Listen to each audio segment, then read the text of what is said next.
di antara 4 dari anggota keluarga tersebut, katanya ada yang bisa menerawang atau semacam paranormal gitulah. Dimana selama beberapa tahun terakhir, ramalan-ramalan yang dibicarakan itu selalu benar. Yang mana kalau mereka mau masuk surga, mereka harus melakukan ritual penyiksaan diri seperti itu. Dari temuan buku-buku di dalam rumah tersebut mengenai agama-agama. Hi everything, thank you udah ngeklik video ini dan selamat datang di Mr. Things. Apa kabar dunia? Hai gengs, tau gak sih? Gue udah telanjur jatuh hati sama shampoo dan conditioner dari Scarlett ini gengs. Buat yang follow Instagram gue, pasti sering deh ngeliat gue sampoan tuh pakai produk Scarlett ini. Tapi buat yang belum pada follow, semoga pala lu botak ya.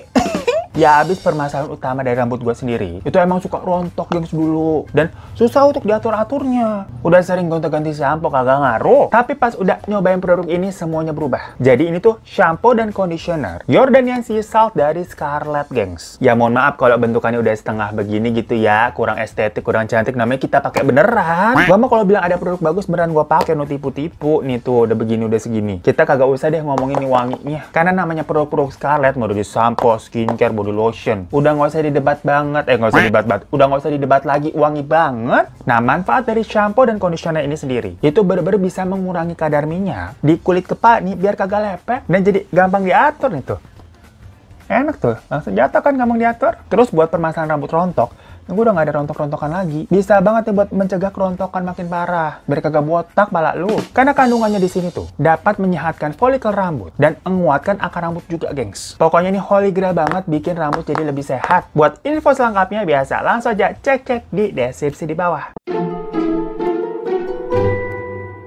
Hai semuanya, lagi-lagi ya, ada kasus yang bikin heboh dan bener-bener definisi dari Mysterious Things. Dimana kalian banyak banget juga yang ngetekin gue untuk minta bahas kasus yang satu ini. Karena ini kasusnya aneh bin ajaib bin misterius. Yaitu tentang ditemukannya satu keluarga yang sudah dalam kondisi mengering dengan lambung yang kosong. Pokoknya headline berita tuh di mana-mana ditulisnya mereka nih dibilangnya mati karena kelaparan. Tapi pas kita ngelihat kondisi rumahnya nih, mohon maaf, kita lihat-lihat rumahnya bagus dan berada di dalam komplek yang bisa dibilang penghuninya isinya mapan semua itu mah. Ya kok bisa di sini sampai katanya kelaparan? Yang mana menurut dunia medis aja nih, seseorang itu bisa bertahan hidup tanpa makan kira-kira paling lama ya katakanlah 2-3 bulan. Tapi itu memang jatuhnya tetap minum ya. Nah pahit-pahitnya kalau kagak makan kagak minum, mungkin bisa sebulanan atau bahkan hampir beberapa minggu. Karena cairan di sini memang sifatnya lebih krusial ya daripada makanan. Nah tapi kan di sini konteksnya mereka sekeluarga ini bukan kayak macam kesesat di gunung atau di suatu tempat yang memang tidak ada asupan makanan atau minuman sama sekali. Katakanlah misalkan kelaparan nih ya emang. At least mereka ini masih bisa minum gak sih? Walaupun mungkin minumnya judulnya air keran begitu. Kan tapi tetap minum, dapat cairan. Dan kalau aja semisal memang berbulan-bulan, itu mereka tidak makan dan minum. Ya masa iya namanya manusia nih. Di daerah seperti itu pula. Apa nggak kayak minta tolong ke tetangga sebelah? Atau ke keluarga begitu kan? Gak mungkin banget yang namanya tetangga. Sepelit-pelitnya atau senggak deket-deketnya. Itu perihal bantaran ngasih nasi doang gitu tanpa lauk nggak mau. Ya orang asing aja misalkan kalau ngeliatnya ada orang kelaparan, pasti kan kita kagak bakal tega juga ya. Yang ada aja lah apalah roti, mungkin tempe, nasi doang begitu nih, suruh makan. Cuman katanya memang keluarga ini tuh sama sekali tidak pernah minta-minta makanan seperti itu ke tetangga-tetangga. Tahu-tahu ya itu ditemukan, udah tergeletak aja di rumah dengan kondisi lambung yang kosong. Makanya dari sini banyak kejanggalan yang masih menjadi misteri tentang sebenarnya apa yang terjadi. Sampai-sampai semua ini tuh dikait-kaitkan dengan hal-hal mistis. Karena secara kebetulan juga kalian-kalian nih pada banyak ngetekin gua perkara belum lama tuh ada teman cerita tentang seseorang yang tinggal di rumah. Berasanya nih makan nih tiap hari teratur. Tapi setelah seminggu dia kok lemes, sampai pingsan. Dan pas dicek di dokter ternyata katanya dia kekurangan gizi. Perkara kagak makan selama seminggu. Lah, padahal kan sebelumnya dia ngira dia makan tiap hari kok. Ternyata dia makan makanan goib dimasakin setan. Ya tapi selain hal-hal yang dikait-kaitkan mulu dengan mistis ya, nama juga Indonesia, banyak juga nih yang percaya kalau jangan-jangan keluarga ini menganut sebuah pemahaman semacam sekte sesat yang menyembah hari kiamat. Jadi alih-alih nih nanti mengalami yang namanya kiamat kan serem ya. Di ajaran agama apapun dibilangnya kiamat serem, dunia hancur. Makanya mereka ini merasa kayak duluan aja dia pergi. dari dunia yang fana ini, biar bisa menggapai dan ngerasain surga secepatnya. Ya mana lagi-lagi baru kemarin tuh kita juga sempat bahas ada kasus di Mr. Stings tentang seorang ibu yang juga sama ikutan sekte sesat karena menyambut hari kiamat sampai ngabisin suami dan anak-anaknya. Nah kebetulan banget kan kalau begitu ya. Ada dari segi teman cerita dan Mr. Stings lainnya yang jangan-jangan kasus ini tuh 11-12 sama itu juga. Makanya kita bahas dulu yuk di sini kronologinya bagaimana dan jawaban tentang apa yang sebenarnya terjadi dari keluarga ini. Karena udah banyak bukti-bukti dan fakta-fakta yang terkuak akhirnya, gengs. Nah, jadi pada hari Senin kemarin, awalnya itu di tanggal 7 November 2022, warga Kalideres, ya Jakarta Barat ya tepatnya, di perumahan Citra Garden, itu pada mulai curiga karena mereka mencium bau-bau antu yang muncul dari rumah keluarga Pak Rudianto nih namanya. Dimana ada warga nih yang lagi jogging gitu kan, lewat di depan rumahnya Pak Rudianto. Kok bau banget ya? Tapi memang menurut tetangga sekitar, keluarga Pak Rudianto ini cukup misterius, gengs. Karena benar-benar bisa dibilang tidak pernah bersosialisasi dengan tetangga sekitar. Nah, jadi di dalam rumah itu, setahu tetangga-tetangganya nih, terdapat sang ayah bernama Rudianto Gunawan berusia 71 tahun, istrinya bernama Ibu Margareta Gunawan berusia 58 tahun, anaknya Dian berusia 40 tahun, dan ada saudara ipar dari Pak Rudianto bernama Budianto Gunawan berusia 69 tahun. Jadi di sini maksudnya mau sang kepala keluarga, mau istrinya, mau anaknya, itu semuanya kalau nggak ada urusan ya kagak keluar rumah. Kalau misalkan mereka keluar, ya udah mereka keluar nggak tegur sapa sama tetangga lain, terus balik-balik masuk ngunci pagar udah. Mana pagarnya tinggi banget, gengs. Sampai beber dari luar tuh kita kayak ngelihatnya ke dalam tuh susah. Ketutupan pagar semua. Dan saking tertutupnya, si iparnya namanya Budianto tadi, menurut tetangga-tetangga samping-samping rumahnya tuh, mereka aja nggak tahu kalau ternyata Budianto iparnya itu tinggal juga di dalam rumah. Karena jarang banget, hampir nggak pernah kelihatan. Baru taunya nanti tuh pas hari H, ditemukan udah pada geletak di rumah. Dan ternyata ada Budianto juga di dalam situ. Dan seperti yang tadi gue udah bilang, kalau perumahan Citra Garden ini, itu bisa dibilang ya perumahan orang-orang yang mapan lah. At least kelas menengah. Soalnya rumahnya bagus-bagus kok, row jalannya juga gede gitu, bukan gang sempit. Nah, dimana di sini bisa disimpulkan, kalau untuk alasan sekedar makan, ini kita ngomongnya yang sekedar makan aja lah ngisi perut. Bukan yang makan enak, makan mewah, nggak usah. Cuman berkata makan nasi, tempe, nasi, telur, nasi abon begitu pasti bisa. Nah, kenapa gue ngomong dengan yakin seperti itu? Ya kalian bisa lihat balik lagi ke rumahnya. Di dalam kan masih ada apalah, TV. At least baju aja lu jual 5 ribuan begitu. Buat sekedar makan di warteg kan pasti bisa. Ini bukan gelandangan yang nggak punya apa-apa. Nah, karena tadi makanya para tetangganya itu mencium adanya aroma-aroma tidak sedap, dilaporinlah ke Pak RT.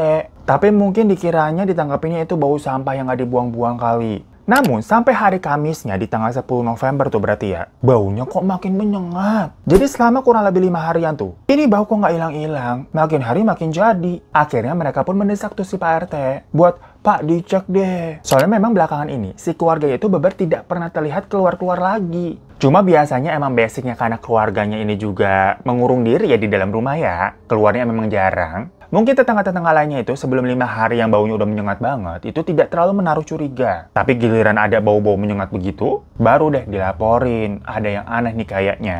Dari situ ya udah Pak RT sama beberapa tetangga yang tadi ngelapor itu ngetok-ketok pagar rumahnya. Karena posisinya kan pagarnya digembok dan tinggi banget ya. Waktu itu kejadiannya sekitar jam 6 sore, gengs. Habis diketok-ketok begitu, nggak ada yang nyaut, nggak ada yang keluar dari rumah. Tapi kan mereka harus memastikan ini baunya dari dalam sini tuh apa gitu sumbernya. Karena manjat pagar juga nggak bisa ya, ketinggian ya. Akhirnya gemboknya mereka rusak tuh karena udah kepalang curiga banget. Istilahnya pagarnya dibobol lah sama mereka. Dan pas sudah sampai di depan teras, ternyata pintu utamanya ini juga dikunci. Akhirnya dicoba dulu deh dilihat lewat jendela, dicongkel gitu biar bisa kebuka ngintip ke dalam. Ada orang nggak tuh di rumah? Nah, pas jendelanya udah berhasil dibuka, dilihat ke dalam, bener aja ternyata di situ udah ada Budianto yang tadi iparnya. Posisinya lagi duduk di sofa, tapi sudah tidak bernyawa. Ya karena kaget melihat begitu ya, mereka langsung lapor ke polisi. Jadi awalnya cuma ngelihat Budianto aja nih. Pas polisi datang barulah didobrak paksa pintu utamanya tadi tuh yang kekunci. Dan langsung bener kan kelihatan tuh ada Budianto yang posisinya lagi duduk tadi tuh di sofa utama. Dicari lagi nih penghuni lainnya pada kemana. Pas buka pintu kamar, di situ terdapat sang ibu Margareta dan anaknya Dian yang sama-sama sudah tidak bernyawa juga. Dengan posisi kalau sang ibu ini terbaring di atas kasur, sedangkan anaknya terbaring di bawah tuh di lantai. Tapi kondisi dari dua orang ini, dari sang ibu dan sang anaknya, itu dinilai yang paling miris, gengs. Karena benar-benar sudah mengering. Nah, lanjut lagi ke belakang ke kamar kedua. Ditemukanlah di situ tuh Pak Rudianto dengan kondisi yang nggak jauh beda. Pastinya mendapati temuan seperti itu. Keempat orang tadi langsung dibawa ke rumah sakit untuk dicari tahu penyebabnya apa nih. Sementara di dalam rumah, katanya terdapat beberapa benda-benda aneh yang awalnya belum diketahui ini benda-benda sebenarnya buat apa. Pertama, ada semangkuk kapur barus yang ditaruh aja gitu di atas meja makan. Terus di sampingnya juga ada lilin dan terdapat banyak juga bedak bayi. Kayak sampai beberapa kerdus bedak bayi gitu, gengs. Macam orang mau jualan bedak. Ya makanya di awal-awal nih, itu masih dikira barang-barangnya barang-barang random aja kali. Sampai akhirnya hasil dari rumah sakit itu keluar dan di awal ini menyatakan kalau keempat orang ini semuanya tuh lambungnya kosong alias tidak terdapat sisa-sisa makanan sama sekali. Dan diperkirakan hal itu sudah terjadi selama 3 minggu, gengs. Nah, jadi ada anggapan, kalau lambungnya kosong selama 3 minggu kan berarti memang tidak ada makanan masuk tuh. Apa mereka ini jadinya mati karena kelaparan? Soalnya otot-ototnya beber sampai mengecil, gengs. Saking tidak adanya nutrisi yang masuk. Tapi balik lagi, kalau dilihat dari rumahnya masa iya kelaparan? Beneran nggak bisa makan atau sengaja tidak makan? Nah, kalau misalkan sengaja, kenapa begitu? Kenapa sengaja? Akhirnya ditelusurilah kejanggalan tersebut. Soalnya jadi rancu nih. Sebenarnya ini bisa dibilang kasus pembunuhan atau bunuh diri sendiri. Soalnya dari rumahnya itu memang tidak ada tanda-tanda apa kerusakan, berantakan. Lah orang-orang warganya aja sampai harus dobrak paksa, malah mereka yang ngerusak. Dan dari keempat orang tadi juga nggak ada tanda-tanda apa luka-luka penyiksaan atau luka-luka kayak habis berantem, nggak ada. Pokoknya pas polisi masuk tuh ngedobrak pintu, kondisinya udah rapih pih, nggak ada berantakan sama sekali. Normal gitu kayak rumah pada umumnya. Karena memang posisinya, barang-barang di sana juga udah semacam dirapi-rapihin, dipack-packin. Soalnya mereka sebelumnya bilang emang mau pindah dari rumah tersebut, tapi nggak tahu mau pindah kemana. Itu info dari warga sekitar ya. Dan dilihat-lihat, yang namanya barang berharga semuanya juga nggak ada yang hilang. Nah sekali lagi nih, berarti kan mereka ini masih punya barang-barang yang bisa dijual. Jadi ya namanya kelaparan itu bisa dibilang nihil. Seolah-olah mereka memang sudah siap dengan posisinya masing-masing untuk mati. Nah tadi itu kan kronologi. Bagaimana 4 orang ini ditemukan di dalam satu rumah nih sampai dibawa ke rumah sakit dan dinyatakan lambungnya kosong kan. Nah sekarang kita jabarin deh keanehan-keanehan yang terjadi di dalam kasus ini. Pertama, sorry ya kita ulang lagi nih. Karena memang hal ini yang paling krusial mengenai statement lambung kosong. Yang berhubungan kalau lambung kosong berarti nggak makan katanya itu 3 minggu. Jadi highlight dalam kasus ini memang dibilangnya kan kelaparan. Tapi sangat tidak wajar. Yang mana sangat kecil kemungkinannya. Karena sesulit apapun misalkan ekonomi keadaan dari keluarga ini, pasti mereka bisa menemukan cara untuk mendapatkan makanan. Jika mereka emang mau makan. Jadi jika mereka emang mau makan ya, lain halnya kalau emang kagak mau makan. Dan keanehan kedua, ternyata kematian dari 4 orang ini itu tidak serentak langsung brek gitu semuanya ya. Melainkan berbeda-beda jeda waktunya. Jadi logikanya nih, saat ada satu orang nih mati terlebih dahulu, yang lain ini kan seharusnya minta tolong lah ke orang-orang sekitar. Minta bantuan, tapi lagi-lagi kalau memang mau ditolongin. Nah beda halnya kalau ternyata semuanya memang kesengajaan. Cuma dijabarin lagi nih, kalau itu pun kesengajaan. Nah semua itu tuh atas persetujuan seluruh anggota keluarga. Atau 1-2 orang aja nih, yang memang merencanakan hal tersebut. Maksudnya bisa aja setelah 3 orang ini mati, yang tersisa 1 terakhir, itu nyusul udah bunuh diri sendiri. Yang jatuhnya kalau seperti itu berarti ini adalah kasus pembunuhan. Next keanehan selanjutnya adalah masalah kapur barus. Ada juga lilin dan bedak bayi yang banyak tadi tuh. Nah, secara awam pasti orang-orang berpikir kalau kapur barus itu kayaknya mau digunakan untuk menyamarkan bau-bauan yang tidak sedap ya sesuai memang kegunaannya. Kalau di rumah kan memang kita pakai kapur barus buat apa, di lemari, di kamar mandi yang gitu-gitu kan. Nah, dari sini lagi-lagi bercabang lagi tuh dugaannya. Kalau memang ada niatan untuk memakai sebuah kapur barus untuk menyamarkan bau, berarti kejadian akan mereka ini mati itu sudah diprediksi dong. Sampai nyiapin kapur barus, yang mana mereka ini juga tahu kalau posisinya mereka akan tetap di dalam rumah berhari-hari sampai waktu yang tidak bisa ditentukan, pokoknya sampai ada yang nemuin mereka. Nah, jadi di sini ada tendensi juga kalau bisa jadi mereka tidak mau juga ditemukan cepet-cepet biar baunya nggak kecium dulu gitu. Makanya pakai kapur barus. Dan lagi-lagi kalau seperti itu, ini tuh perbuatan 1 orang atau kesepakatan 1 keluarga. Karena yang aneh lagi dari kapur barusnya, itu bukan kayak ditaburin di sekitar tubuh atau ruangan. Di masing-masing orang yang tadi kan beda-beda ya tempatnya. Ada yang di sofa, ada yang di kamar 1, ada yang di kamar 2. Nggak begitu, gengs. Nggak ditaburin di masing-masing ruangan itu. Ditaruhnya di mangkok dan diletakkan di atas meja makan, udah gitu aja. Nah sekarang kalau posisinya mencar-mencar begitu, tapi kapur barusnya ditaruh doang di meja makan, apakah efektif buat menghilangkan bau? Nah ini jatuhnya semacam nggak sempat nyebarin atau gimana? Jadi cuman sempat nyiapin doang. Dan bedak bayi yang segitu banyaknya, itu juga maksudnya apa? Buat menghalau bau-bauan, biar harum gitu kan pakai bedak bayi. Ya semacam fungsi seperti kapur barus juga. Tapi lagi-lagi bedak bayinya, itu masih kayak abis baru dibeli, masih di dalam kardus-kardus. Bukannya tubuh mereka ditaburin bedak bayi sebanyak-banyaknya, enggak. Nah jadi lagi-lagi apakah ada niatan tapi nggak sempat melakukannya? Kan aneh banget nih.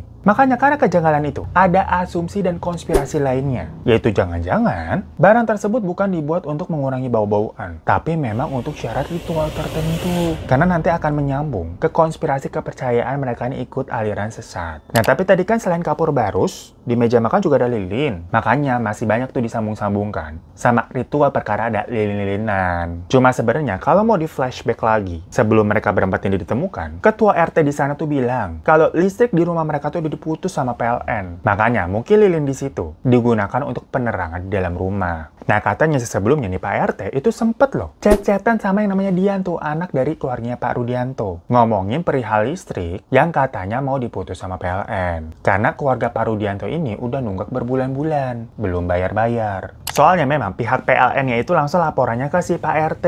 Perkara tiap kali mereka datang ke tuku rumahnya Pak Rudianto, itu nggak pernah dibukain pintu. Sampai dikira sama pihak PLN-nya ini emang udah rumah kosong kali yang nggak ada orang yang huni. Jadi Pak RT nyampein lah lewat WA tuh ke Dian. Di tanggal awalnya 31 Agustus 2022. Bilang, ini ada orang PLN lapor katanya mau putus listrik rumahnya. Jadi maksudnya Pak RT nih ingetin kamu tuh udah nunggak nih beberapa bulan bayar, nanti diputus loh. Dan saat itu dia nih masih membalas. Kayak, iya maaf ya Pak, makasih infonya, katanya gitu. Tapi sampai bulan September, lagi-lagi si PLN negornya ke Pak RT. Ya jadi Pak RT ngechat si Dian lagi dong untuk mengingatkan kembali. Tapi saat itu cuma centang biru doang. Alias dibaca tuh sama Dian berarti. Tapi kali itu udah nggak dibales lagi chatnya, jadi cuma dibaca doang. Hingga akhirnya di tanggal 9 November, PLN ini ngasih info ke Pak RT. Kalau fix ini listriknya saya cabut ya. Nah dari situ Pak RT nerusin lagi ke Dian. Ini listriknya dicabut ya jadinya sama PLN. Tapi saat itu centang satu gengs. Alias nomornya sudah tidak aktif. Dan semenjak itu ya beneran udah listriknya diputus. Jadi berarti sekitar semingguan sebelum mereka ditemukan, itu mereka hidupnya gelap-gelapan atau mereka memang sudah tidak bernyawa. Dan kalau menurut versi dari tetangganya, keluarga Pak Rudianto tadi dibilang tuh emang mau pindahan. Jadi mereka ini mikirnya, wah emang sengaja nih keluarganya terserah diputusin listriknya, nggak apa-apa orang tuh sebentar lagi mau pindah. Ya tapi sebenarnya ada dua sisi yang dipertanyakan sih di sini. Antara yang nggak tahu ya emang mungkin keluarga Pak Rudianto ini segitu tertutupnya sampai tetangga-tetangga lain ini sampai sungkan dan takut untuk sekedar menanyakan semacam keadaan bapak ibu baik aja. Ini rumahnya mati lampu. Yang nggak pakai listrik seminggu berarti kan nggak pakai air juga ya? Nggak mandi begitu maksudnya? Atau memang kehidupan bertetangga di kota besar sekarang ini, ya khususnya kayak di Jakarta ya, itu udah segitu acuhnya apa ya? Soalnya alhamdulillahnya kalau di komplek gue begini ya, walaupun ada juga yang acuh dan nggak acuh, minimal kanan kiri gue nih pada baik-baik lah. Jadi saling minta tolong, kalau misalkan ada yang pergi, ya tolong dilihatin ya rumah kalau ada yang aneh-aneh gitu. Ya kali ada orang jahat kan amit-amit. Atau misalkan lagi zaman-zaman COVID kemarin kena gitu kan isoman. Ya dikirimin gitu, ditaruh di pagar, dikasih makanan, dipantau keadaannya, nanya gimana. Ya hal-hal kecil seperti itulah. Jadi maksudnya di sini ini faktor dari keluarga Pak Rudianto yang sebegitu tertutupnya sampai tetangga jadi ogah negor, atau emang tetangga-tetangga sekitarnya juga yang hidupnya udah individualis aja tuh masing-masing. Sampai bener-bener nggak tahu kayak begitu soalnya kan. Nah setelah ditelusuri lagi nih mengenai keluarga Pak Rudianto ini, selain tadi masalah PLN ya, ternyata dari September pun ada sempat nih pemantau jentik yang mau ngecek ke rumah-rumah warga. Semacam ngeliat itulah bak mandi, kan takut ada jentik-jentik atau apa namanya, Aedes aegypti, nyamuk DBD, demam berdarah, sekalian penyuluhan. Kalian pasti juga pernah lah kedapatan ada orang yang kayak izin gitu, mau ngecek rumahnya takut ada jentik-jentik. Nah waktu di bulan September itu, Pak Rudianto ini menolak, jadi rumahnya nggak mau dimasukin, nggak mau dicek. Tapi sebelum-sebelumnya tuh, namanya seperti itu kan kayak rutin ya, 3-6 bulan sekali dipantau gitu kan, si pemantau jentiknya pernah datang tuh ke rumahnya Pak Rudianto dan boleh masuk. Makanya diduga berarti udah dari sekitar September udah mulai ada sesuatu di dalam rumah tersebut. Dan selain tertutup dengan tetangga sampai orang sekitar, keluarga ini juga ternyata tertutup banget dengan keluarga besarnya sendiri. Seperti pengakuan adik dari sang istri atau adik dari Ibu Margareta yang bilang kalau katanya dia berkomunikasi terakhir kali dengan kakaknya tuh, dengan Ibu Margareta. Itu 5 tahun yang lalu, gengs. Bayangin aja nih, ini adik kakak kandung statusnya nih. Senggak deket-deketnya, ya masa iya komunikasi terakhir kali 5 tahun yang lalu? Itu mah jatuhnya udah kayak apa ya? Udah kayak temen yang gak pernah ketemu lagi, bukan keluarga. Dan suami dari sang adiknya, itu katanya terakhir kali ketemu Ibu Margareta 20 tahun yang lalu. Jadinya maksudnya di sini mereka ini tatap muka tuh terakhir kali 20 tahun yang lalu. Dan selebihnya mereka cecetan doang, nggak pernah ketemu tatap muka lagi. Ya cuman by phone aja udah.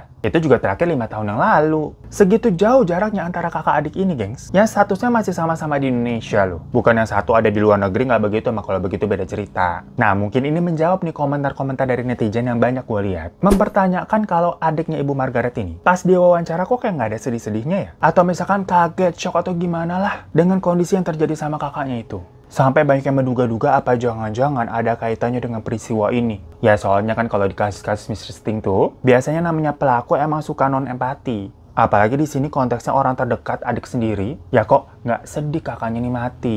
Apalagi karena katanya kelaparan, kok nggak dibantu. Ya mungkin jawabannya karena nggak deket itu hubungan mereka berdua antara kakak dan adik. Jadinya memang mungkin tidak ada rasa keterikatan yang sewajarnya antara kakak adik. Makanya ya tidak terlalu sedih, karena merasa itu kakak tapi ya cuma sebagai kakak aja, nggak deket gitu, gimana ya. Padahal emang kakak sendiri sih, cuman emang ada yang begitu. Jadi kayak udah hidup masing-masing lah. Ya soalnya gue sampai nggak habis pikir terakhir kali ketemu 20 tahun yang lalu. Buset, lama banget itu 20 tahun. Cacatan juga terakhir 5 tahun yang lalu. Itu udah cacatan doang ya. Terakhir 5 tahun yang lalu pula. Dan menurut adiknya, selama ini yang dia tahu keluarga kakaknya itu, ya berkecukupan aja kok. Bukan kategori orang yang miskin, nggak sama sekali. Jadi nggak ada kepikiran kalau ternyata katanya kakaknya nggak bisa makan, atau misalkan depresi, punya masalah apa, ya nggak pernah cerita dan nggak pernah minta bantuan. Tapi ya kenapa ya itu sampai perutnya beber nggak ada isinya, nggak ada sama sekali nutrisi sedikit pun yang masuk. Selain kondisinya yang misterius banget, ternyata keluarganya juga se-misterius itu ya. Makanya sekarang sedang dilakukan ya namanya otopsi toksikologi dan histopatologi.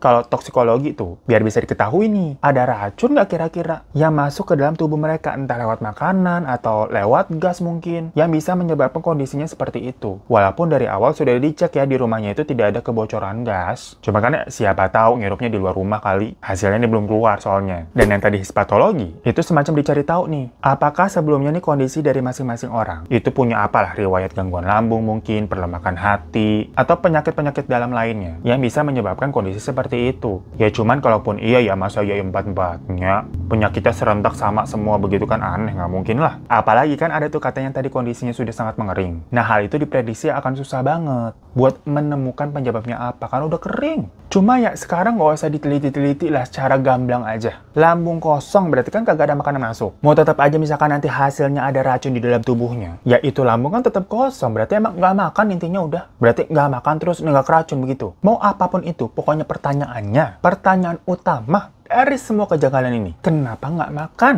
Makanya banyak konspirasi yang menyebutkan kalau mereka ini menganut aliran semacam sekte apokaliptik. Yang mana paham ini tuh dianut oleh seseorang atau kelompok untuk menghadapi kehancuran dunia atau kiamat. Dengan cara biasanya orang-orang seperti itu lakukan, menyiksa diri sendiri sampai mati untuk mencapai reward surgawi. Jadi istilahnya nih, kita tersiksa dulu lah di dunia nih, nanti akan dibalas dengan kebahagiaan di surga. Makanya ada anggapan kalau keluarga ini tidak makan selama berhari-hari bahkan berminggu-minggu, itu sebagai bentuk penyiksaan diri supaya bisa masuk surga. Karena biasanya memang itulah ritme yang dilakukan sama orang-orang apokaliptik. Nah, kenapa mereka mempercayai hal-hal seperti itu? Karena biasanya ada seseorang yang mungkin dari anggotanya atau ketua mereka yang mengaku mendapatkan ilham atau informasi mengenai katanya dunia ini akan sebentar lagi kiamat. Jadi sebelum kiamat itu terjadi, kita masuk surga duluan aja deh, biar gak mengalami kengerian kiamat. Dengan cara ya udah menyiksa diri sampai mati, biar nanti masuk surga duluan udah. Serem ya? Ya serem, namanya juga sekte aliran sesat. Karena memang menurut rumor yang beredar, lagi-lagi ini tapi masih konspirasi ya, soalnya kan kasus ini lagi heboh banget. Di antara 4 dari anggota keluarga tersebut, katanya ada yang bisa menerawang atau semacam paranormal gitulah. Yang kalau zaman sekarang bilangnya apa, indigo. Dimana selama beberapa tahun terakhir, ramalan-ramalan yang dibicarakan itu selalu benar. Sampai mungkin dia mendapatkan sebuah penglihatan kalau tahun depan akan menjadi tahun yang suram, gelap gitu seperti kiamat. Yang mana kalau mereka mau masuk surga, mereka harus melakukan ritual penyiksaan diri seperti itu. Nah, rumor-rumor konspirasi ini juga diperkuat dari temuan buku-buku di dalam rumah tersebut mengenai agama-agama. Ya memang ini bukan buku-buku tentang sekte-sekte sesat ya, tapi dipercaya kayak mereka ini mencari tahu mengenai hal-hal kiamat dari beberapa agama. Dan dugaannya karena mereka ini menganggap ternyata ini kiamat akan seram sekali tahun depan. Ya udah makanya mengakhiri hidup secepatnya. Yang jelas banyak banget orang yang memang mempercayai konspirasi ini, gengs. Tapi kalau menurut kalian gimana? Langsung komen di bawah. So itu gengs, kasusnya lagi jadi bahan pembicaraan di berita-berita. Karena semuanya masih belum terungkap ya, saking misteriusnya. Apakah emang benar ada kaitannya dengan hal-hal mistis? Atau sebuah ritual-ritual yang mungkin aja jadi inget kasusnya Burari India nggak sih? Tapi semoga nantinya ada penjelasan logis ya, yang bisa terkuak dalam kasus ini. Atau bisa jadi mungkin ada plot twist, di mana ada orang lain nih, orang luar di antara 4 orang keluarga tadi, yang menjadi dalang di balik semua ini. Siapa tahu kan? Ya nanti kalau ada update-nya kita bahas-bahas lagi ya. Tapi untuk sementara coba kalian tulis dulu, menurut kalian tuh gimana sih mengenai kasus ini di kolom komentar di bawah. Thank you semua yang nonton. Maaf kalau ada salah-salah kata. Sampai jumpa lagi di kasus Mr. Sting selanjutnya. Assalamualaikum.